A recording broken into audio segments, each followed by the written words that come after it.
පස්සෙන් ඉන්න එපා. මං ඔයාලට කැමති නෑ එච්චරයි. ඒ වුණාට මම ඔයාලට කැමතිනේ. ඒක අතකින් අප්පුඩි ගහන්න බෑනේ සිරිමල්ලයි. මොකටද බං අප්පුඩි ගහන්නේ? දැන් ඔය ගෑනු මිනිස්සු කසාද බඳින්නේ. අප්පුඩි ගහන්නද?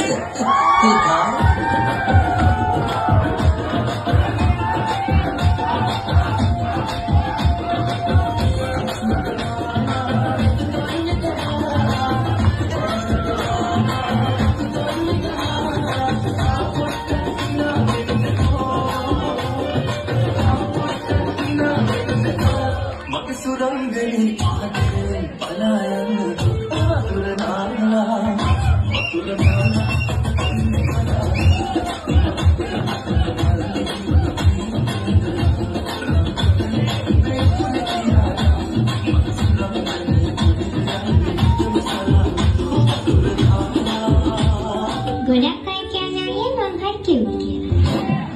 කියුට් කියලා. එතකොට ඔයාලට කොහොමද දැනෙන්නේ? සතුටුයි. ඒත් එයාලා බොරුවට කියලා දන්නේ එයා පිරිමි ළමයෙක්ව තෝරගද්දී මොන වගේ දේවල්ද බලන්නේ? එයා උස්ස වෙන්න ඕනේ. ලස්සන වෙන්න ඕනේ. සුදු වෙන්න ඕනේ. හැබැයි එක දෙයක් තියෙනවා මට හරියන්නේ.